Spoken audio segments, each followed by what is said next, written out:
pagtatapos, ang walang hanggang kapayapaan ng Bahay Kubo.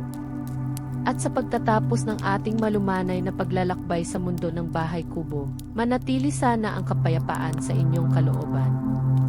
Naway ang mga bulong ng kawayan na ating narinig, ang hininga ng nipan na ating nadama, at ang tahimik na ritmo ng buhay na ating naranasan ay magbigay sa inyo ng ginhawa at pagpapahinga na kailangan ninyo.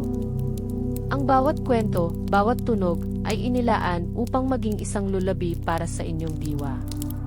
Ang Bahay Kubo, sa kanyang kapayakan at pagiging bahagi ng kalikasan, ay patuloy na nagpapaalala sa atin ng kahalagahan ng pagpapahalaga sa bawat sandali na dumaan, sa paggalang sa ating pinagmulan na siyang pundasyon ng ating pagkatao, at sa paghahanap ng kapayapaan sa mga pinakamaliliit na detalye ng ating mundo, mga detalyeng madalas nating nalilimutan sa pagmamadali ng buhay. Hindi ito nagmamadali, dahan-dahan lamang itong nabubuhay, umiiral, at nagbabalik sa isang siklo na kasing tagal ng panahon mismo, kasing payapa ng paggalaw ng mga bituin sa kalangitan. Ang kanyang pagiging simple ay isang sining.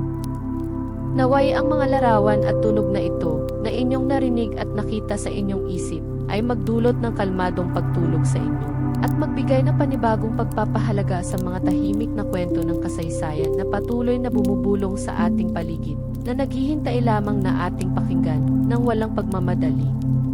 Ang kasaysayan ay hindi lamang mga petsa at pangyayari, kundi ang buhay mismo, ang mga damdamin, ang mga paghinga ng mga taong nauna sa atin. Hanggang sa muli nating paglalakbay sa mga nakalimutang pahina ng kahapon, manatiling payapa at magpahinga ng mahimbing. Hayaan ng katahimikan na balutin ang inyong diwa.